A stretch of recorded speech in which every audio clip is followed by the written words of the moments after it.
It's not like there's a gradual easing into it. It's just sort of like 1 minute you're here, and the next within seconds you find yourself someplace else.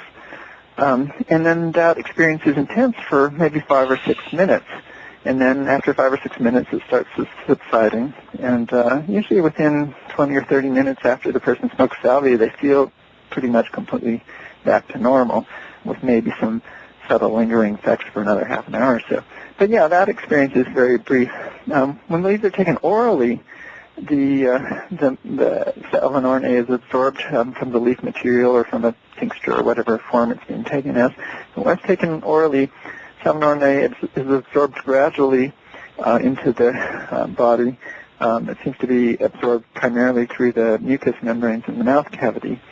And so it's kind of like those tissues are a time-release buffer. The salvin RNA is migrating through those tissues and gradually being released into the bloodstream. And as a consequence, you have a more extended experience. And when taken orally, typically the effects begin in 15 or 20 minutes and then develop over several minutes. So there's a bit of a more gradual onset than with smoking.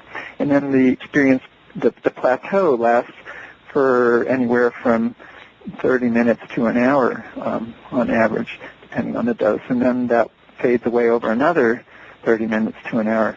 So when taken orally, you can actually have, an experience. The overall experience can be more like 2 hours, sometimes a little longer with higher doses, compared with smoking, where you're talking about like 20 or 30 minutes for significant phase of the experience. So, but still, even then, even with the oral method, a 2-hour experience is not a real long time compared to most other hallucinogens. And there's also the difference with taking it orally. The effects tend to be more subtle, and so it's not such a it's not so disorientating, and it's still important to have a sitter if you're doing any significant amount orally, but it's particularly important with smoking, especially smoking extracts of salvia, because it really does tend to, there's much more high percentage of cases where people just suddenly find there's this break with ordinary reality that's so sudden that people just have no handle on it, and they just, they're someplace else, and they'll get up and suddenly move around. And I've seen that happen, and one of the things that's kind of surprising is they present fairly well sometimes. It's not, they're a little wide-eyed and all, but it's not like they're just, totally bizarre. I've seen them try to convince people, I'm all right, I'm ready to go, and they're not. Right, that can happen, yeah, and the sitter has to be aware of that phenomenon. It seems that people have, there's a lot of habitual behavior that just seems, so ingrained that it can happen even when our mind is someplace else. And like you say, I've seen this with salvia, in people as well, where sometimes people just get up and, they'll look at their watch and calmly walk towards the door as if they just remembered an important appointment or something. And they just, sometimes it looks completely normal and in control.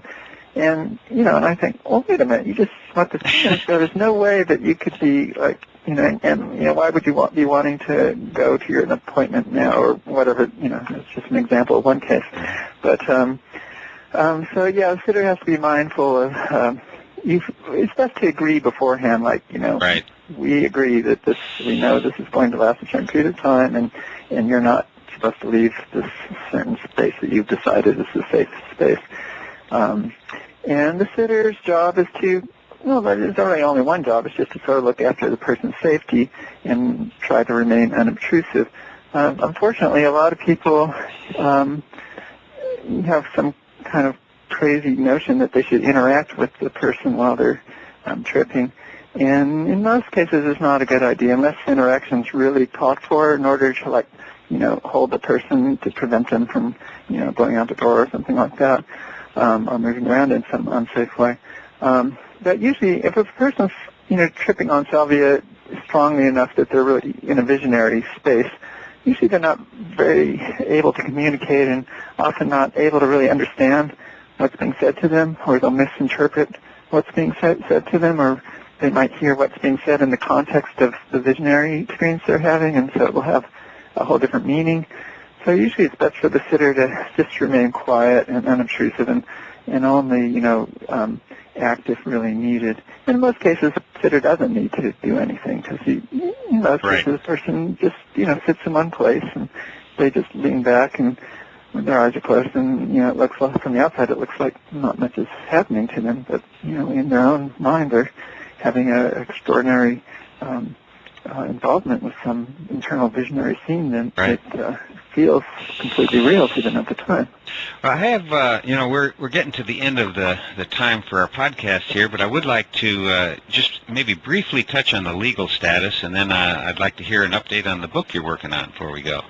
All right. Well, the legal status is in flux. Well, it's probably always going to be in flux. Salvia is no denying that it is a powerful vision-inducing compound, and in most people's minds, that they just it is equivalent of drugs that are already illegal in most countries, like LSD and psilocybin and mescaline.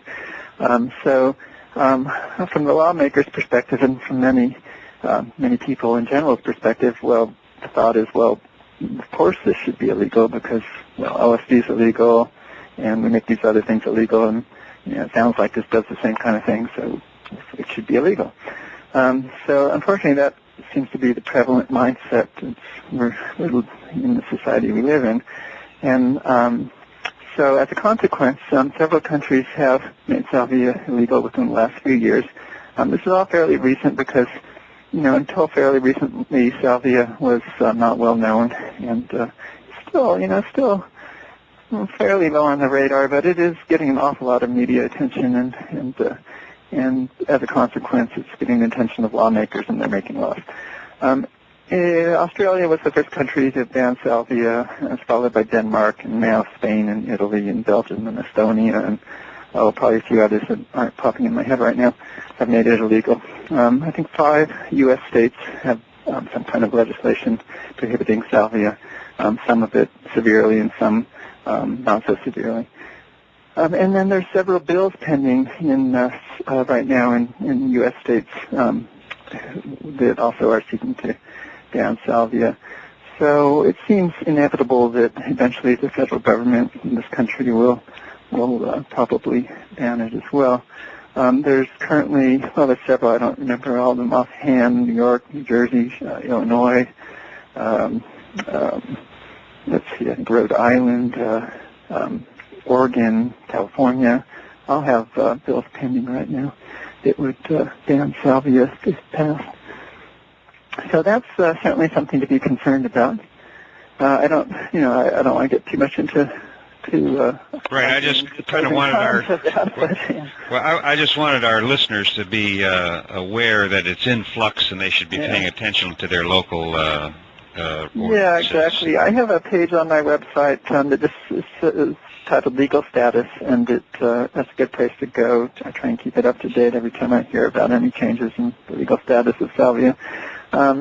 But anyone in any state in the U.S. Can easily do a web search for the state legislature in their state, and they'll have websites. We'll be linking to your sagewisdom.org site, and that's the first place people will be going anyhow, I'm sure. Yeah. I hope so. And before we go, I know you've been working on a book for a while, right? What's the status of that? I've been working on a book for almost 10 years now. I understand that feeling. Yeah, it's a long road. It's been a long road and a fascinating journey. And I started working on this book. Yeah, it's just right about 10 years ago now, and it's very close to completion. The manuscript is complete and edited, and I'm working on page layout and design and deciding what photos to include. And just the text part of the book is about 550 pages on a 8.5 by 11 page, so it's a lot of material. It covers all aspects of the plant, the botany, chemistry, horticulture, the effects, practical applications, methods of use, and just about every aspect in it. So it's something that's captivated me. Salvia's fascinated me intensely, and the process of writing the book has forced me to research pretty much every aspect of it. So it's been great. If nothing else, it's been a great education for myself, and hopefully the information will be useful to other people. I'm hoping that we can get you back here in the Psychedelic Salon for another interview once your book is in print, and we can talk about that some. Yeah, I'd be happy to. Good. Well, it's really been great catching up with you again, and I hope we get to have some meeting in atom space here before long again. But yeah, it's been I appreciate your time, and look forward to our next conversation. Okay. Nice talking to you. Hey, the same here. So, am I just using poetic license here when I say that the salvia plant actually sought out and found Daniel? In my world, it isn't beyond the realm of reason for a plant to suggest to its owner that he or she should carry it to a lecture that they were about to attend. Now, maybe that plant didn't know that Daniel would be there, but a Terence McKenna lecture would certainly be a place where the odds were highly in favor of someone being there who would take an interest in such a plant. I didn't think to ask Daniel if he knew the name of the person who gave him that salvia plant at the McKenna lecture, but isn't it fascinating how a person whose simple action of giving away a few cuttings of his salvia plant has, well, maybe without his even knowing it, has had a profound effect on, well, ultimately on the entire hold-on of human consciousness due to the large numbers of people who are now actively using salvia in sacred ceremonies. So if you are that person, I thank you for following your instincts or the plant's request by bringing your salvia plant to Terence's lecture. In fact, we are all in your debt. Another thing that stuck out when I was re-listening to this conversation I had with Daniel was when he was talking about people under the influence of salvia becoming objects. And that reminded me of a Terence McKenna rap I once heard where he was talking about how psychedelics remove boundaries, and he said you'd better be careful because they could remove the boundary between you and your refrigerator. And while I've never had the experience of becoming an object under the influence of salvia, it did happen to me one time in an ayahuasca circle. And there's really no way to put words to an experience like that. All I can say is that for a while I actually was a computer network. It was very strange. That's about all I can say about it, other than that I've never been so cold in all my life as during that little ayahuasca interlude. Getting back to salvia, I think that I mentioned before that the website Daniel has been maintaining for over a decade now may be found at www.sagewisdom, SAGEWISDOM. That's all one word, sagewisdom.org. And it's one of the very few websites that I'm willing to put my name behind 100%. Two of the others, of course, are Erowid, EROWID.org, which can be trusted to provide good, solid information about a wide range of psychoactive substances. And another one is CognitiveLiberty.org, which is the place to go for information about the legal status of various phases of the war on consciousness. But Daniel's site, SageWisdom.org, is really the best place to go for all kinds of information about salvia. For starters, you'll find a user's guide there that I believe is really must-reading before you ever try this powerful substance for the first time. And even if you're experienced in using salvia, I think you might want to pick up a copy of that guide. It's free, just download it from sagewisdom.org, and you might pick up a tip or two also. Also, his frequently asked questions section answers almost every question I can think of about salvia. And, just this morning I was listening to the latest Dopecast from thedopetheme.co.uk, and he read an email from a listener who said he'd not had great results from some salvia extract that he bought online. And he went on to say that he bought it from someone whose prices were a bit lower than he found on sagewisdom.org. Now, while I'm sure that there are many reputable sources of salvia and salvinorin A that you can find out there, and some of them may be a bit lower in price than Daniel's site, but I know for a fact that you'll get only the highest quality product from sagewisdom.org, and there are times when it pays to get the very best, and I think this may be one of those times. And that goes for any substance that you're going to put into your body, including food. Then develop over several minutes. So there's a bit of a more gradual onset than with smoking. And then the experience, the plateau lasts for anywhere from 30 minutes to an hour on average, depending on the dose. And then that fades away over another 30 minutes to an hour. So when taken orally, you can actually have, an experience. The overall experience can be more like 2 hours, sometimes a little longer with higher doses, compared with smoking, where you're talking about like 20 or 30 minutes for significant days of the experience. It's not like there's a gradual easing into it. It's just sort of like 1 minute you're here, and the next within seconds you find yourself someplace else. And then that experience is intense for maybe 5 or 6 minutes. And then after 5 or 6 minutes, it starts subsiding. And usually within 20 or 30 minutes after the person smokes salvia, they feel pretty much completely back to normal, with maybe some subtle lingering effects for another half an hour or so. But yeah, that experience is very brief. When these are taken orally, the salvin RNA is absorbed. But still, even then, even with the oral method, a 2-hour experience is not a real long time compared to most other hallucinogens.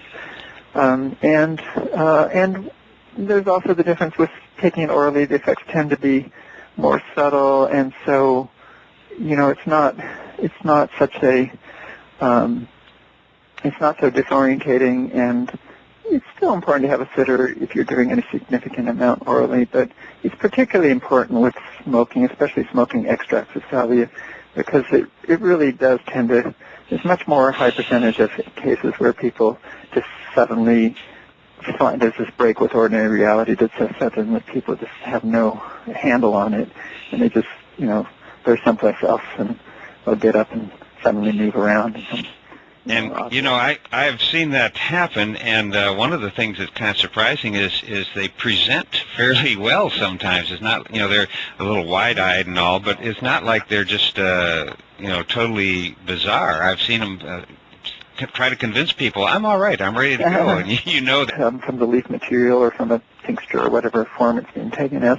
But once taken orally, salvin RNA is absorbed gradually into the body. It seems to be absorbed primarily through the mucous membranes in the mouth cavity.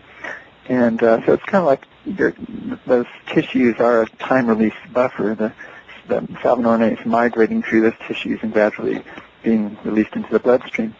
And as a consequence, you have a more extended experience. And when taken orally, typically the effects begin in 15 or 20 minutes. And